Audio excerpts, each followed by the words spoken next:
Hello, this is Christian Idealism, and today we're going to be providing a constructive criticism of Underlings' video on deconstructing the Kalam. There's a lot of errors I'm going to go over to kind of help clarify. I'm also going to be help clarifying what the theistic position actually is, because he seems to misunderstand some things in regards to the argument. I'm also going to be going over some I guess, assumptions that he also kind of assumes in his response. And then finally, I'm going to just provide you some guys with some resources in case you're interested in this topic further. So again, I'm just here for constructive criticism. I'm not here to attack Underlings. I think he made some interesting points, and that's what we're going to be responding to today. So let's start off with the video.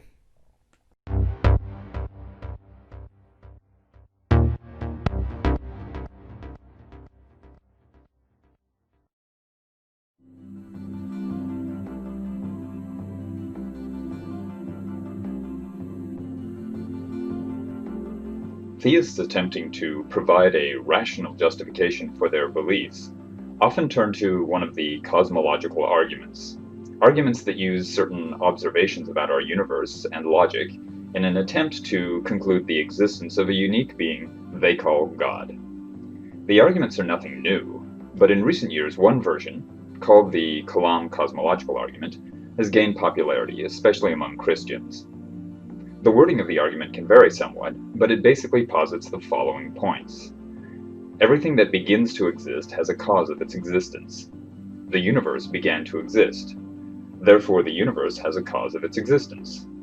Since no scientific explanation can account for the cause of the universe, it must be due to a personal agent, known as God, that chose to create the universe. Okay, so this is when the actual argument is misrepresented. I don't know there is not a single philosophy paper that has the fourth premise that he mentioned.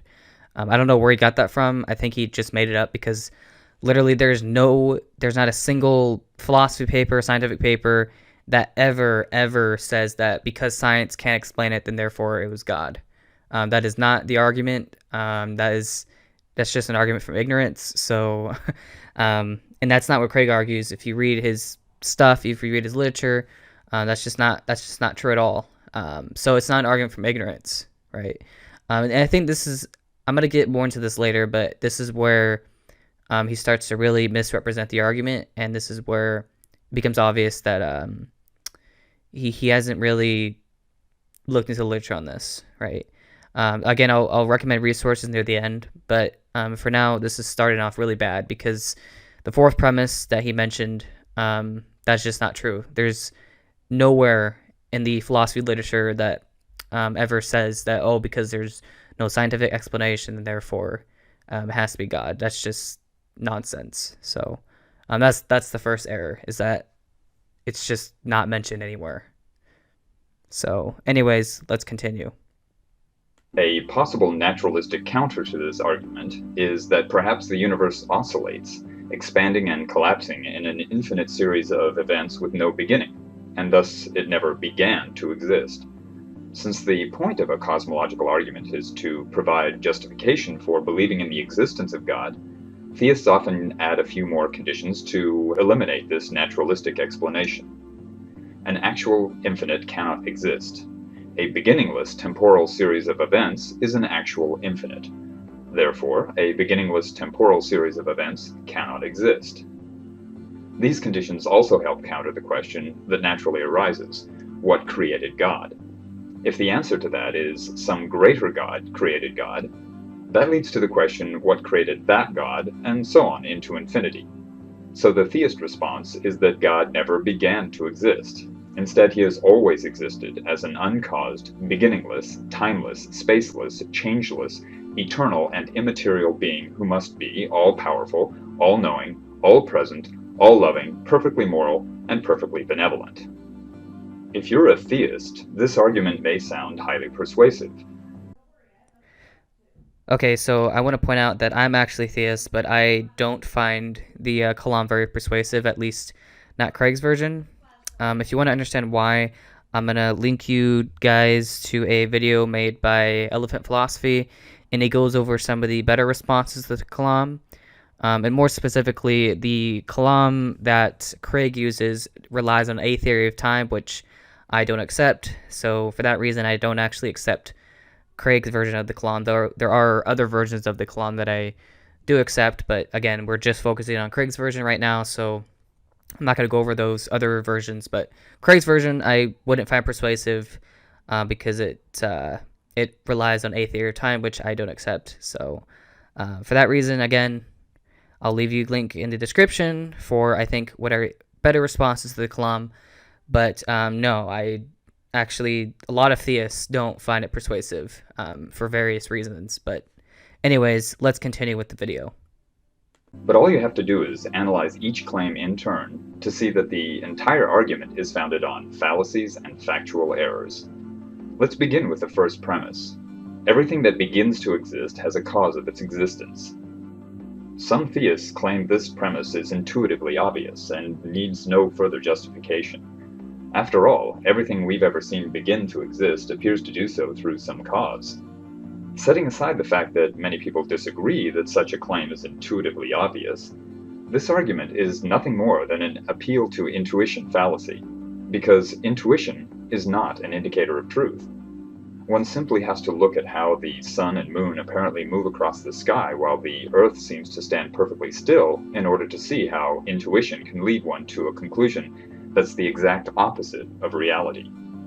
To make matters worse for the premise, at least one observable phenomenon from quantum mechanics arguably contradicts it. Elemental particles can randomly appear and disappear from the quantum vacuum with no evident cause. So it is an error of fact to definitively state that everything that begins to exist has a cause. We simply cannot honestly make that claim as a given premise. Okay, so this argument actually doesn't work once you properly understand what virtual particles kind of do. So the first thing to point out, the first problem with this sort of argument is that we actually don't know whether there is a cause or not. So even if there's not a cause, it would still have a dependent effect. And in fact, I directly addressed this objection in my video series on the foundation theory. And what I basically said, actually, you know what? I'll just link up and put in what I said there. It has to do with virtual particles. The argument is that virtual particles can randomly appear without any cause at all. The issue with this objection is that it ignores an important distinction.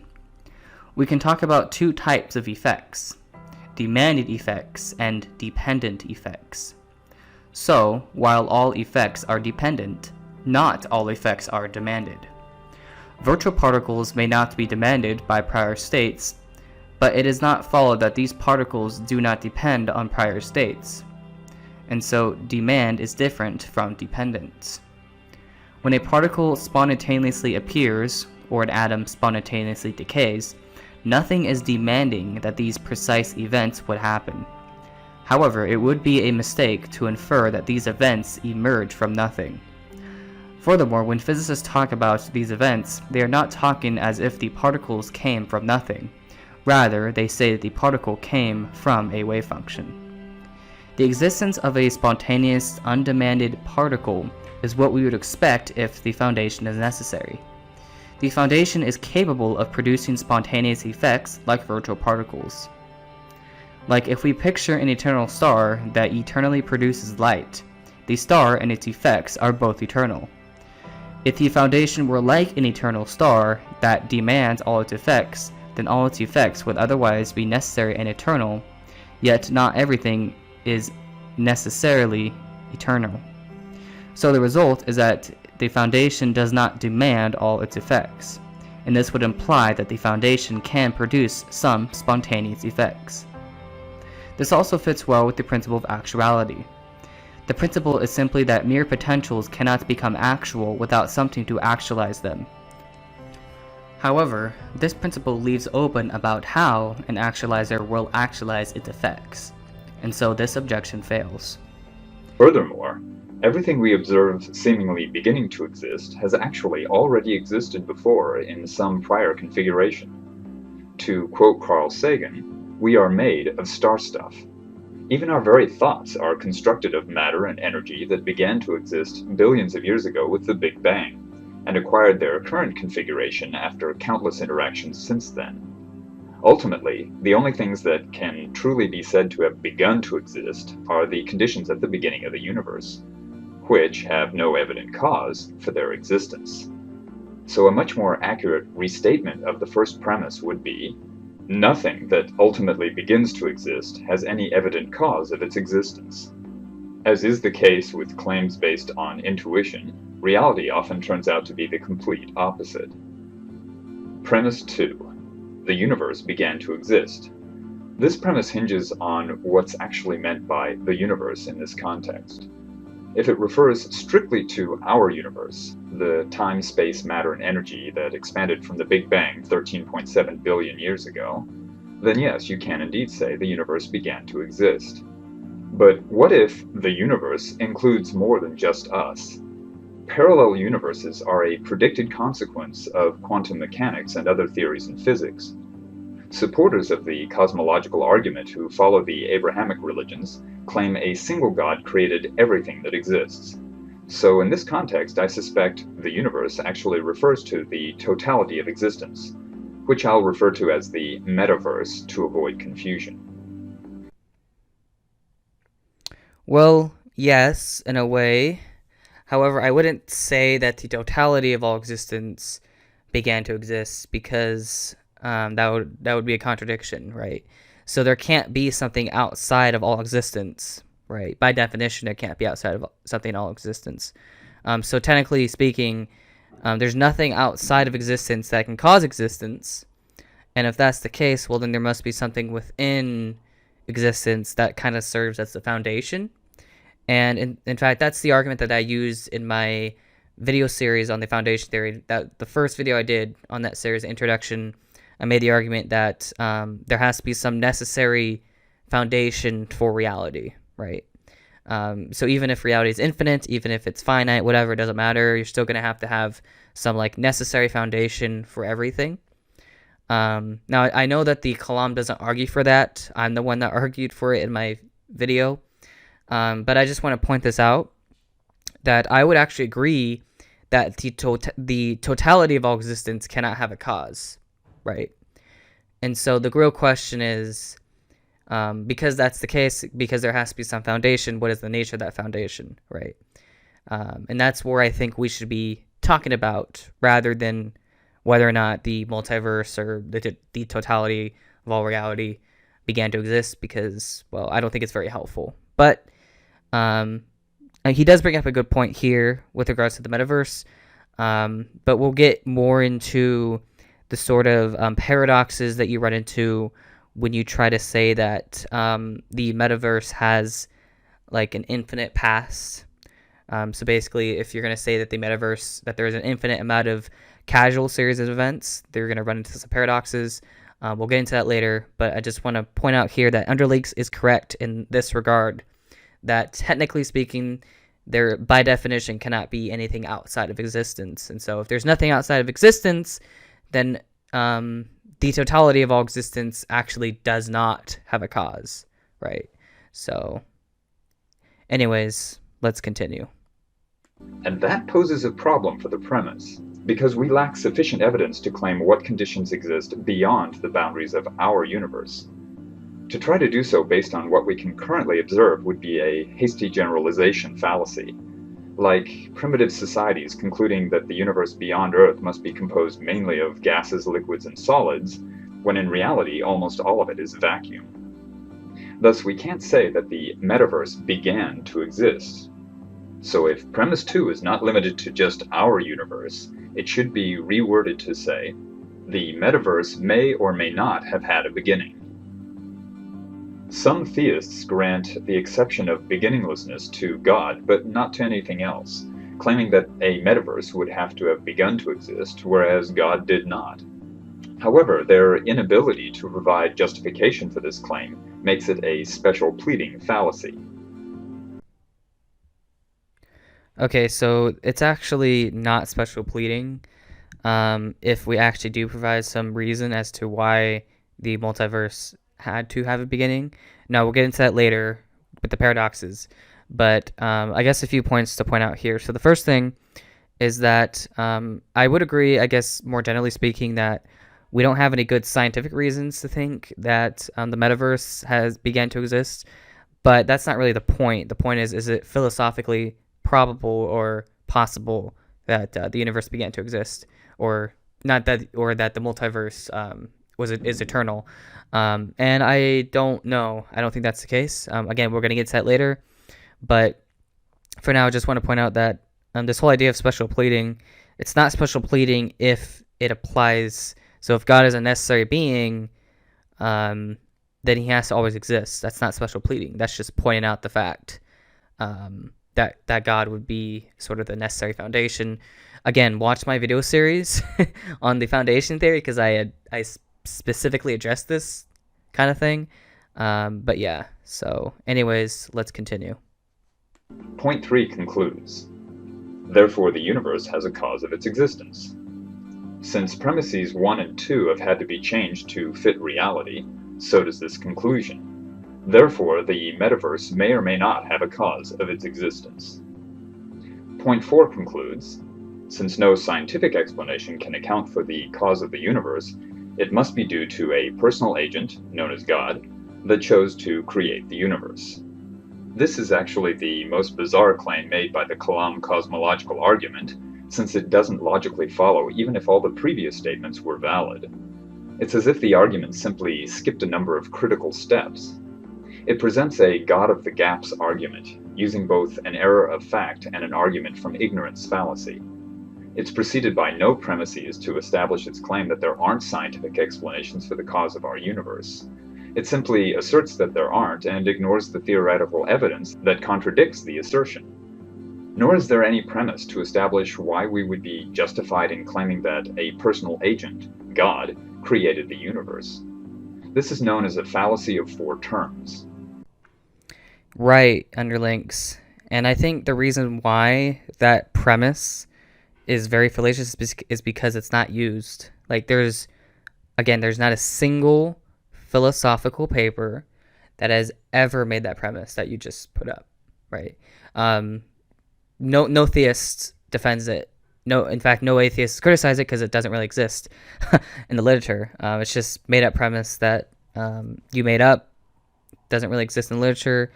And I'll get more into, I guess, the sort of distinction between contingency arguments that have stage 1 contingency arguments and stage 2 contingency arguments. So in this case, the Kalam would be stage 1. And I'll get more into that distinction later. But basically, what the Kalam is trying to show is that there's some, I guess, first cause, and then it tries to identify this first cause with God, right? But when it comes to stage 1, that's not really premise 4 that you mentioned there is not actually part of any sort of argument that Craig has used or any other philosopher has used. So for that reason, well, we're just going to have to dismiss it, I guess, your criticism, because, well, it doesn't actually exist. So yeah, anyways, let's continue on with the video. Yet theists often go even further, claiming that this God is timeless, spaceless, immaterial, changeless, eternal, uncaused, beginningless, all-knowing, all-powerful, all-present, all-loving, perfectly moral, and perfectly benevolent. Phew. Okay, so it turns out that a lot of theists, including myself, actually don't think that God is timeless. So we do think that God was timeless before the universe was created. So basically, before time existed, God was timeless. But then once time was created, then God became temporal. Same thing with changeless. A lot of neoclassical theists like myself and others actually deny that sort of attribute. And this gets into the whole debate between classical theists and neoclassical theists. So a classical theist would say that God is timeless, immutable, unchangeable, stuff like that. Whereas neoclassical theists like myself and others, like even Craig himself, would say that God is changeable and he is temporal in that sort of way. So it turns out that a lot of theists actually do not accept all of the attributes that you just listed out there.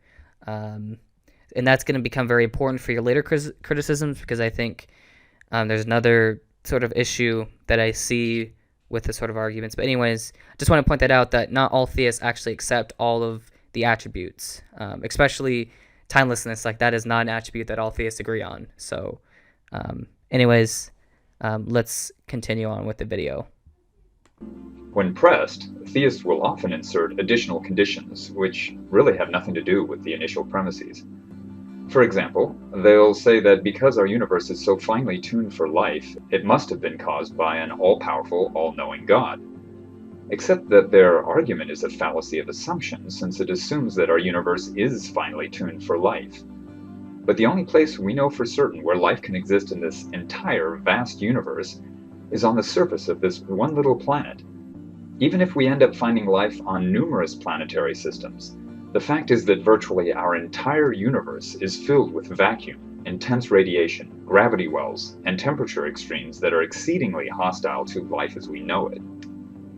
Now, while it's true that slightly changing some of the fundamental constants of our universe, one at a time, could prevent life as we know it from developing at all, it's possible to change several constants significantly and still result in conditions suitable for life.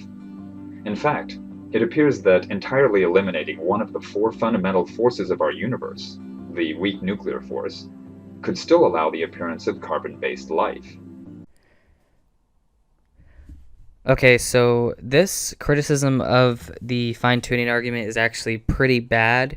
No, I know this video actually is supposed to be a response to the Kalam, but for some reason he mentions fine-tuning.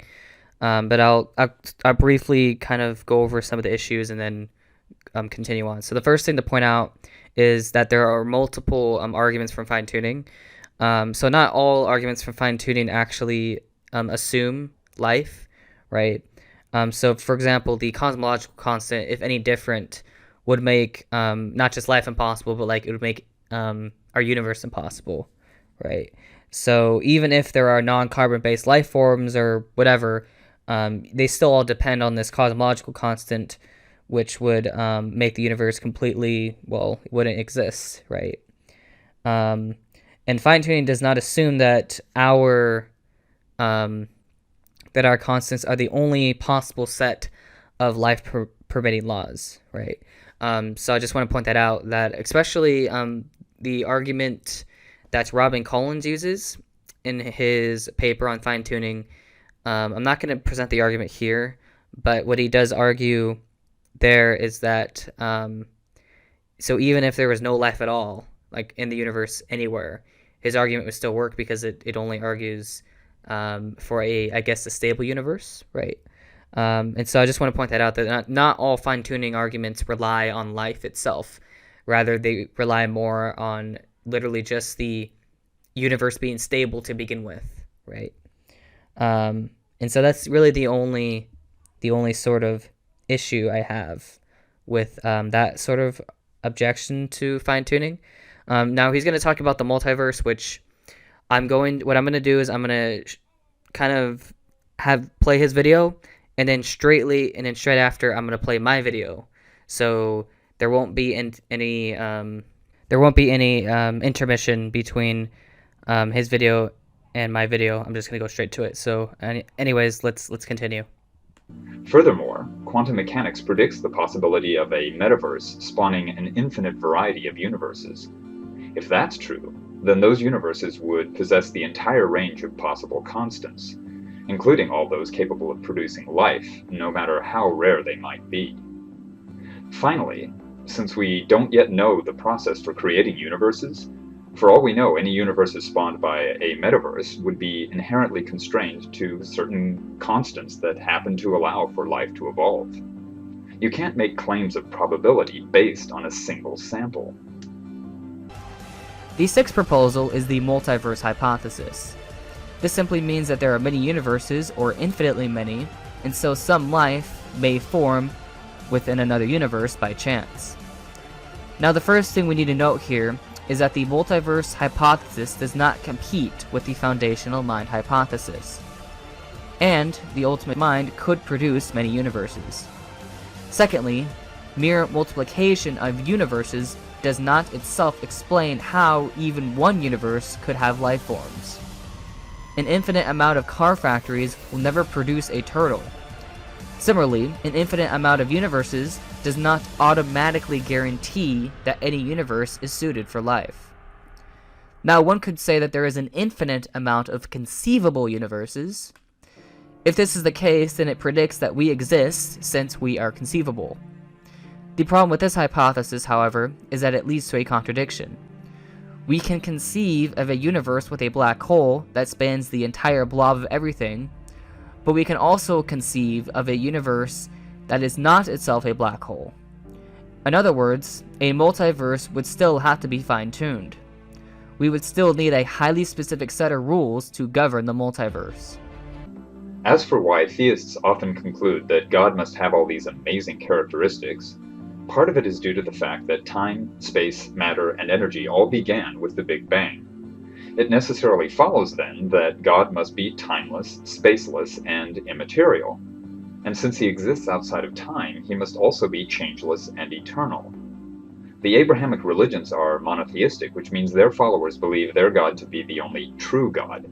So the idea that God has a God is anathema to them. That means their God must be uncaused and beginningless, the very first cause. And because our universe is so huge, magnificent, and perfectly designed, God must be omniscient and omnipotent in order to have created it. That would make him the greatest being conceivable. As such, he would naturally also be omnipresent, all-loving, perfectly moral, and perfectly benevolent. But on closer inspection, each of these attributes becomes less convincing than the last. If logic and observation of our universe are the basis for the Kalam cosmological argument, then what observations would logically impact a being that is timeless, spaceless, immaterial, changeless, and eternal? Well, for starters, how could he even think? Thinking is a process that inherently requires a change in one's mind over time. Also, the only things we've ever observed that are capable of thought are purely material entities. Thus, a timeless, changeless, immaterial being would logically be mindless. One might argue that God could be mindless yet still be all-knowing, something that should make sense to anyone who's used Google before. But applying knowledge still requires time and change, so any knowledge a timeless, changeless being might possess would be useless. Okay, so there are a lot of issues with this. So the first issue with this sort of argument is that it assumes, it sort of forgets about that there's different models of God. So I'm going to use the classical theist version for now just to kind of highlight the sort of issues. So the first thing to point out is while under classical theism God is timeless, God wouldn't actually think in the same way we do. In fact, God wouldn't be a mind under classical theism. So God under classical theism would be just this purely simple, perfect substance that kind of will actualize different worlds, right? Now, again, I'm not a classical theist, but I'm just talking from their perspective. So a classical theist God actually wouldn't think the same way we do. So he's right to point out that God wouldn't have thoughts like we do, right? Rather, God is this basically pure actuality. So basically this thing that has to necessarily exist, and it's able to actualize different realities, different worlds out there. And because God is not temporal, then of course he couldn't really be changed, right? So I think it's just a failure to understand certain models of theism, and also as a neoclassical theist like myself, I would actually say that God is not timeless. I would say that God is temporal. So this objection actually doesn't apply to someone like a neoclassical theist, because we do agree that God is not timeless, that God is temporal, and in order for him to have thoughts, then he would have to, experience temporal change and that sort of thing. So again, speaking from a classical theist perspective, God wouldn't have thoughts in the same way we do. And in speaking from a neoclassical theist perspective, God would be temporal, so this sort of objection doesn't actually work. So yeah, I just want to point that out, that it doesn't matter which model of God you hold to, the objection is not going to apply, because either you say that God is timeless, and where we would agree that God doesn't have thoughts the same way we do, or you say that God is temporal. So either way, it doesn't work. Anyways, let's continue on. Furthermore, the one thing that essentially everything in this universe has shown us is that complexity always develops from simplicity.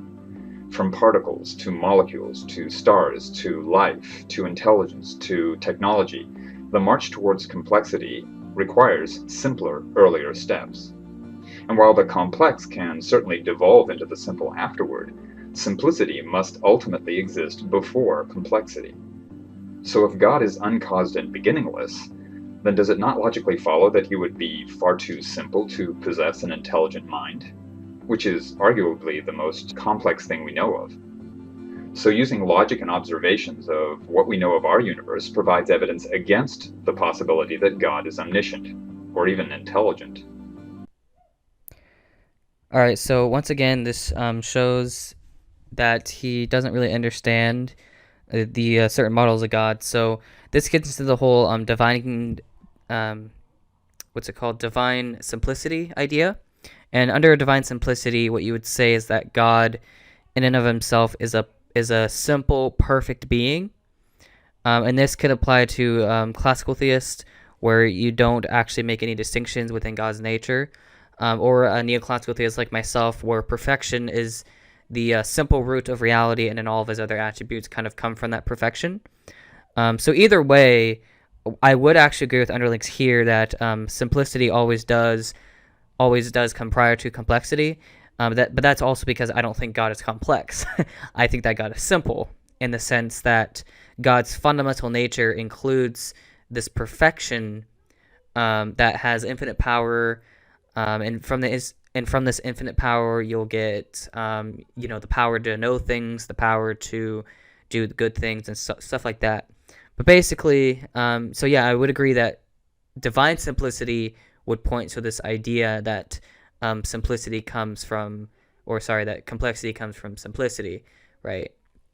And so to kind of address this sort of objection, I'm just going to leave a section of my video that I've done in the past, to kind of, so my audience can better understand where I'm coming from. So anyways, let's get to that. Proposal is that we must have something simple. So, if complexity requires an explanation, so too does the complexity of a foundational mind. This simply means that we can be reasonably sure that a mind is not foundational, because we can be confident that the foundation is not complex in a way that a mind would be. Simple particles and laws are more probable than a complex mind. Now, I think this objection is right, and that the foundation for reality must be simple, at least in its fundamental characterization. If we recall earlier in the series, we showed why the foundation for reality is simple with no arbitrary limits. The foundation's basic nature lacks unnecessary complexity, and so the most probable account of the foundation is the simplest. You run into problems when you try to explain all complexity in terms of even greater complexity, and so it's simpler to explain all complexity by a simple root. Now, while simplicity may indeed cut against the theory that the foundation is a purely third-person brain, simplicity does not cut against a theory of a purely first-person substance. The concept of your first-person self does not build in material complexity. And so the foundation for reality is a purely first-person self. Unlike our first-person self, which has connections with material forms, the foundational self could exist prior to all material forms. This mind, then, has thoughts in the most fundamental way.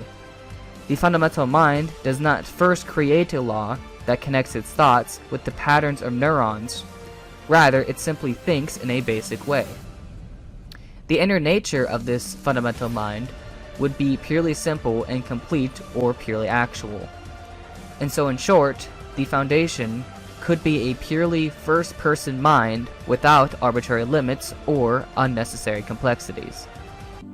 So, what about God necessarily being omnipotent in order to create the universe? Well, the closest thing we know of to infinite power is a singularity. While a black hole is not what people have in mind when they say that God is all-powerful, and black holes are so dense with matter they're the opposite end of the spectrum from anything immaterial, there is mathematical evidence that predicts that black holes create new universes. In fact, it's possible our own universe was created by a singularity in another universe. If the equations are correct, then you don't need omnipotence in order to create a universe. All you need is some fundamental math, physics, and a lot of matter.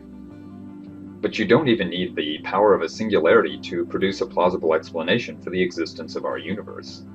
As I mentioned in a previous video, virtual world and artificial intelligence technologies are advancing at an exponential pace. Within a few decades at most, we will almost certainly develop virtual worlds that will be indistinguishable from the real world, and likely populate them with artificially intelligent beings that may be unaware they live in virtual reality. We ourselves could be just such beings. If so, then our creator wouldn't have to be any more powerful, intelligent, or impressive than your average computer game designer. Of course, there's no evidence that we're virtual beings populating a virtual universe, but then there's no evidence that any timeless, changeless, immaterial, omnipotent, or omniscient being exists either. But at least the virtual world hypothesis enjoys the benefits of being supported by naturalistic, real-world precedents. We know that virtual worlds and artificial intelligence are possible because they already exist, even though they're not yet advanced enough to pass for reality. Furthermore, our world contains many virtual worlds, which implies that the odds we live in a virtual world are far greater than the odds we live in a real one. The God hypothesis, however, requires resorting to the unimaginable complexity of an all-powerful, all-knowing, all-present supernatural being, something for which we have no precedents whatsoever. As the philosopher Bertrand Russell said, whenever possible, substitute constructions out of known entities for inferences to unknown entities. Some theists may object that the virtual world hypothesis merely raises the question of what created our programmer's universe. Who knows? The physics of his universe could differ greatly from our own, with its origin perhaps being even more easily identifiable as naturalistic.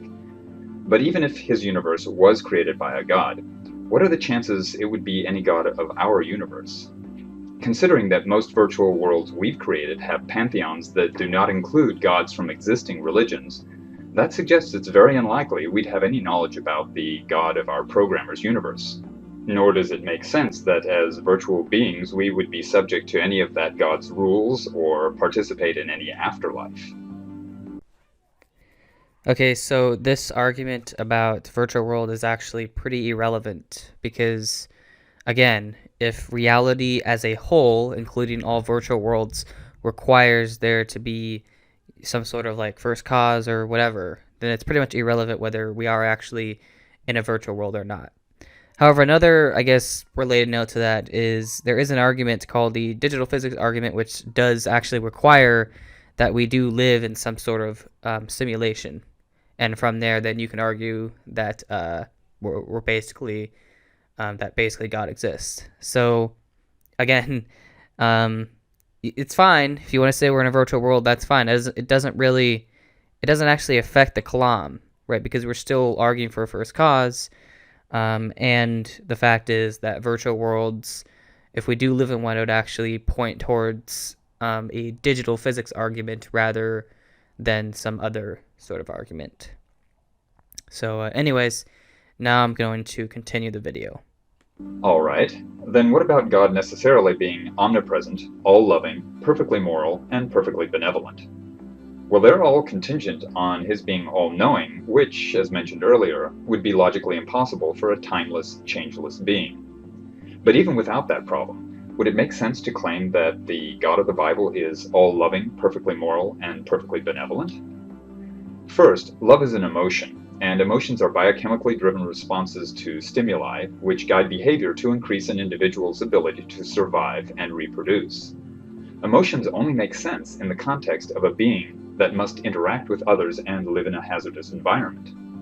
Yet the Bible portrays God as a highly emotional being, full of anger, love, jealousy, spite, disgust, regret, pride, and other emotions. What possible use would an immaterial, original being have for any emotions? They would be as pointless as lust is to a eunuch. This would imply one of two things. Either God is one of many gods, or he doesn't possess any emotions at all. Okay, so this argument is actually also pretty bad because it ignores one important thing for the Christian God, which is the Trinity. So, under the Trinitarian model of theism, you would actually have multiple beings or multiple persons within one being, and this would form the sort of love relationship you need for like cooperation and stuff.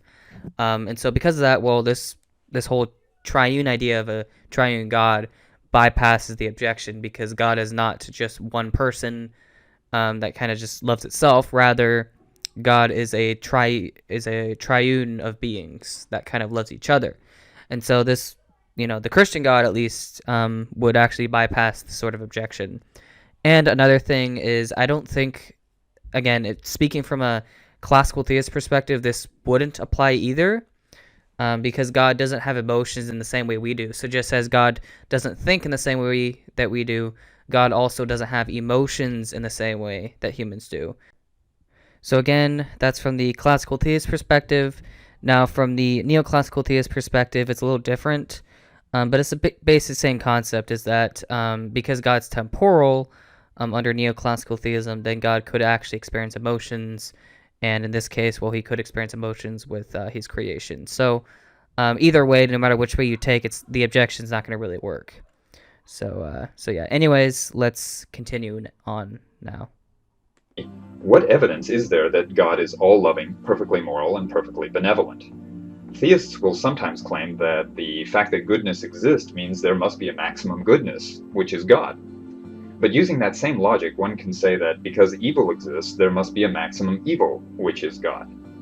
To get around this, theists will often argue that evil doesn't exist, that it is merely an absence of good, much like darkness is an absence of light, or that cold is an absence of heat, as if physical laws are somehow analogous to morality.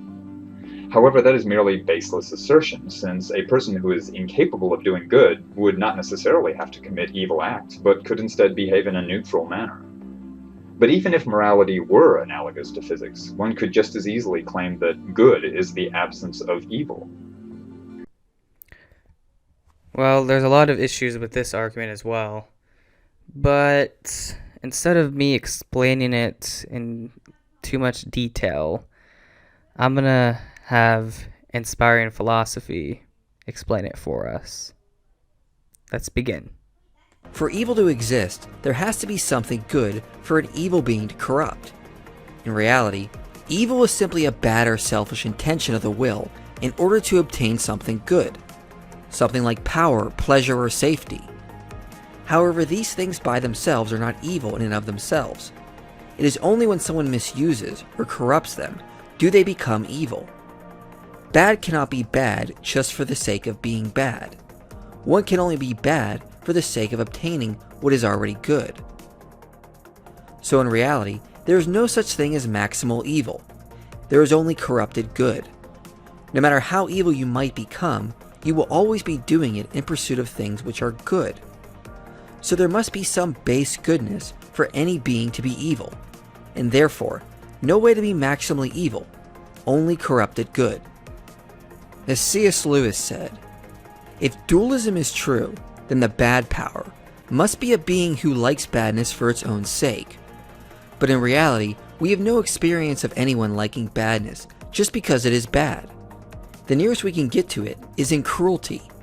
But in real life, people are cruel for one of two reasons. Either because they are sadists, that is because they have a sexual perversion, which makes cruelty a cause of sensual pleasure to them, or else for the sake of something they are going to get out of it, money or power or safety. But pleasure, money, power, and safety are all, as far as they go, good things. The badness consists in pursuing them by the wrong method. or in the wrong way, or too much. I do not mean, of course, that the people who do this are not desperately wicked. I do mean that wickedness, when you examine it, turns out to be the pursuit of some good in the wrong way. You can be good for the mere sake of goodness. You cannot be bad for the mere sake of badness. You can do a kind action when you are not feeling kind and when it gives you no pleasure, simply because kindness is right. But no one ever did a cruel action simply because cruelty is wrong, only because cruelty was pleasant or useful to him. In other words, badness cannot succeed even in being bad in the same way in which goodness is good. Goodness is, so to speak, itself. Badness is only spoiled goodness, and there must be something good first before it can be spoiled. Thus, there is no such thing as maximal evil, only corrupted or incomplete good beings. So logically speaking, there can be no such thing as maximal evil, and no maximally evil being, and therefore evil is contingent on good. Now some might still reject this idea of evil as a privation of good, but we can still make the argument another way using similar logic. Let's remember that a maximally great evil being has to be maximal in all its properties, which includes the properties of evil.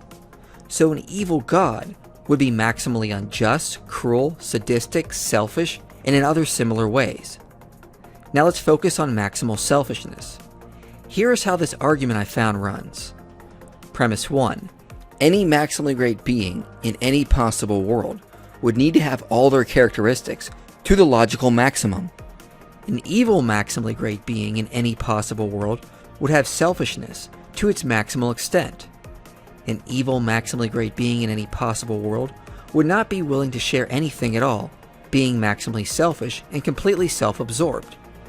An evil maximally great being in any possible world would be capable of not creating anything else. An evil maximally great being in any possible world would not have the will to create anything due to its supreme selfishness. An evil maximally great being in any possible world would not create anything. But see, this contradicts the very reality of our existence. We exist and a whole universe does. In fact, one could even argue a maximally selfish being could not even consider creating another being to share existence with, or even devote thoughts to the possibility of other beings. So therefore we reach something other than an evil god exists. Conclusion, therefore an evil god cannot logically exist. The very definition of a maximally great evil being cannot even be sustained. But what if one objects that a maximally evil being could create some creatures in order to be even more evil? In other words, it would be more evil to create and allow creatures to experience good in order to rip it away from them. But logically, this would still be inconsistent with his selfishness. Such an evil being could never give anything else to another creature, since he would have to be maximally selfish in all possible ways. Now perhaps one could argue that an evil god has to lack maximal selfishness in order to maximize evil in terms of causing torture and suffering. But if an evil god has to require other beings in order to maximize his evilness, then such a being's properties are contingent on there being creatures, and therefore such a being cannot be necessary, and therefore cannot be maximally great. This would make such a being incompatible with contingency and ontological arguments, and therefore not more reasonable than the hypothesis there exists an omnipotent, omniscient, and morally perfect being. Remember, a maximally great being is one whose existence and properties are contingent on nothing. If the very properties of an evil maximally great being means he is contingent on other beings, then this hypothesis cannot be a competing hypothesis with the maximally great being of natural theology. And evil is exactly how the Bible portrays God's behavior. He condones or commits murder and genocide, animal and human sacrifice, torture, child abuse, animal abuse, theft, slavery, pedophilia, rape, incest, cannibalism, betrayal, lying, the very behaviors we ourselves use to identify evil persons. In fact, I have a whole video series which presents the mountain of evidence that if God exists, he is necessarily evil. So there's no need for me to provide that detail here. Suffice to say that there is far more scriptural and observable evidence that God is evil rather than good. Yeah, and, well, we all know where that goes. But I guess in response, quick response to that would just be to, well, read scholars on the topic, right? In fact, if you watch his video series, I'm not going to go over details here, but he takes a very literalistic approach. So I don't feel the need to respond to that because there's a lot of issues, not understanding the cultural context, and that sort of thing. So for that reason, since we already know that it's logically impossible for an evil God to exist, well, then it's not really an issue for us. So, but yeah, anyways, let's finish off and continue the video. Thus, point 4 of the Kalam cosmological argument should actually read, even if there weren't any scientific explanations to account for the cause of the universe, it is illogical to conclude that it must be due to a personal agent, known as God, that chose to create the universe. What about the additional points tacked on in an attempt to eliminate an infinite succession of causes? The defense for premise 5 is that a smaller subset within an actual infinite set is counterintuitive, thus actual infinites cannot exist. Unfortunately, this defense requires both appeal to intuition and begging the question fallacies. Mathematicians and logicians have no problem accepting smaller subsets within infinite sets, in both mathematics and in the real world, as this is a defining characteristic of infinite sets. For example, if set A equals all numbers and subset B equals all even numbers, both sets are infinite even though B is smaller than A. Thus, a proper restatement of premise 5 is, an actual infinite can exist. Okay, so this was very, very, very poorly argued for. So I guess the first thing to point out here is so Underlings, he's confusing. There's a distinction between an actual infinite existing, but then an actual causal infinite existing. So basically, what he's basically saying is that actual infinite can exist, right? Which I actually do agree with him that an actual infinite can exist, but that's not the debate, right? So the debate is whether or not there's a causal series of infinite events. And I don't think there is. In fact, I think that causal finitism is pretty much true. So there are certain paradoxes that I'm going to mention real quick. So you have the Grim Reaper paradox. You got the Grim Messenger paradox. You also have Bell's paradox, the Proust-Coons paradox, the paradox of traversing actual infinite. So he's confusing. Underlings is basically confusing causal finitism with actual finitism. So basically, premise 5, you could actually accept there to be an infinite number of things, but you couldn't accept there to be an infinite causal number of things, right? So let's say if there could be like an infinite set of, I guess you can have an infinite set of universes that are not causally connected, and that would be compatible with causal finitism because causal finitism just says that there is a finite number of causal events that happen, okay? And that's pretty much what it's all about. So yeah, I mean, a beginningless temporal series of events, well, I think that's just causal finitism. If you want to read more on that topic, I would recommend Alexander Proust's book on infinity and causation. I'll leave a link in the description, but yeah, that was pretty bad. So again, I guess just to summarize, he's confusing actual finitism with causal finitism. So premise 5 only depends really on causal finitism rather than actual finitism, which basically means that you can accept there to be an infinite number of things, but you wouldn't be able to accept that those infinite number of things are causally related to each other. So yeah, that's basically the idea.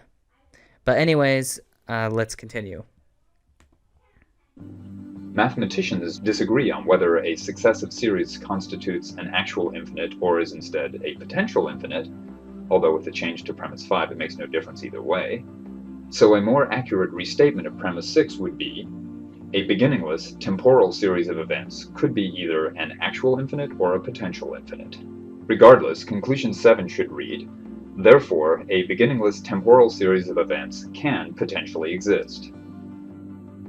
So our universe could be an oscillating series of events, or it could be part of an eternal metaverse, possessing between one and an infinite number of universes, or it could be a virtual world within a universe that has almost nothing in common with our universe.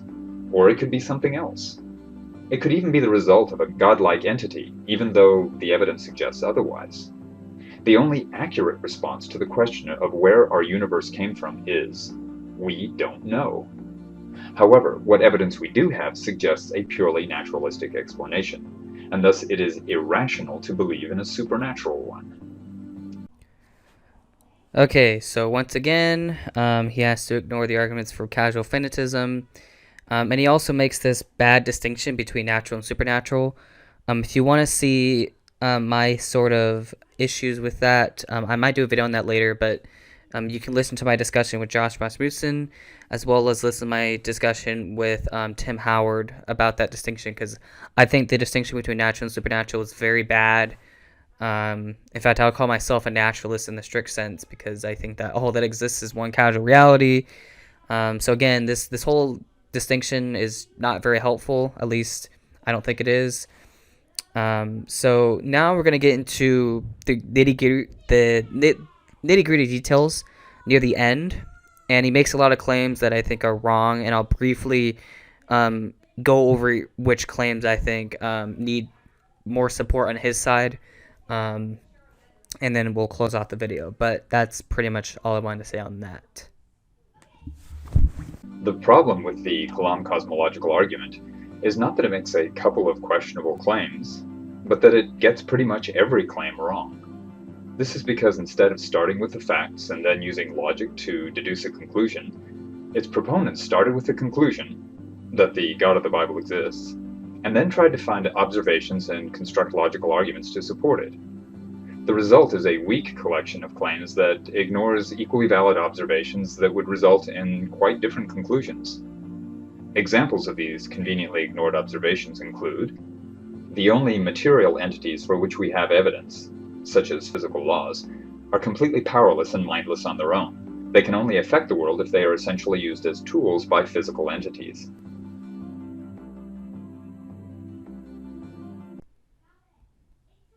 Okay, so this is when he starts to make a lot of assumptions about the nature of matter and what it can and cannot do. So this assumption is a mechanicalistic assumption, which means that he assumes that matter doesn't have this sort of like teleology involved in it. Whereas if you were to take more of an Aristotelian approach to matter, then matter would actually have basically a purpose to it, or some sort of like final causes to it.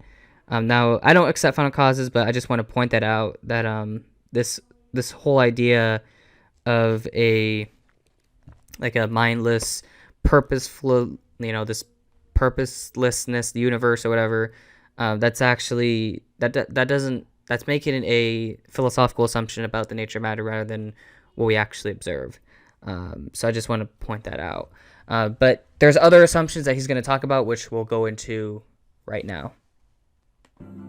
Consciousness always develops from non-conscious entities, both in the evolutionary tree, as single-celled organisms eventually evolved into beings with minds, and in an individual's life cycle, as a zygote develops into a living human being.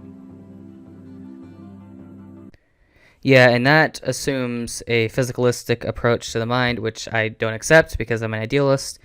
I'm not going, because this video is already long as it is, I'm not going to show my video on the philosophy of mind. I'm just going to link it up. It's called Foundation Theory number 4, Foundation of Mind, and I kind of go over the problems with the physicalist approach. But so yeah, he's making a materialist assumption here, which I think is mistaken. So that's all that needs to be said on that.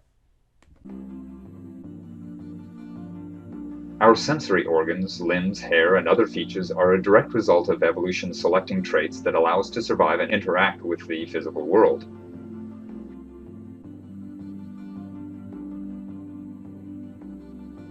Evolutionary theory reveals how complexity can emerge from simplicity using mindless random chance coupled with natural selection.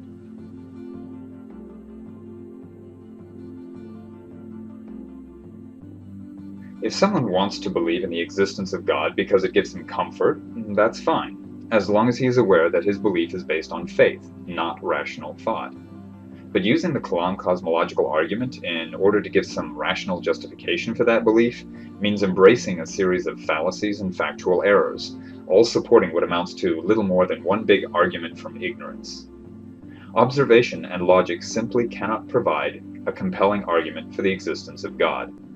At best, they suggest a naturalistic explanation, which should come as no surprise since that's what's happened to supposed supernatural events continuously throughout history. Not once has an apparently natural event turned out to have a supernatural explanation. The fact is, there is no evidence that God or anything else supernatural exists. Alright, so I thought that was the best place to end the video.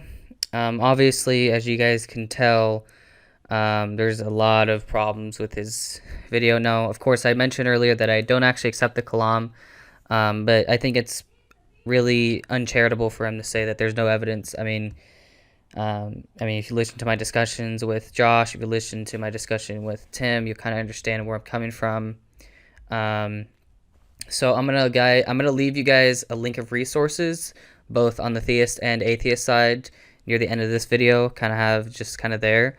And then it'll be done. But thank you guys for listening, and I hope you all kind of enjoyed. This is a pretty long video. I didn't expect it to be an hour long, but it is what it is. So again, just thanks for listening. Thanks for watching. If you have any questions, let me know. If you thought that there was anything I missed, let me know as well. And I'll try to clarify or whatever. But thank you guys for listening. As you can all see, he made a lot of materialist assumptions that I think are unwarranted. So yeah. Anyways, have a nice day.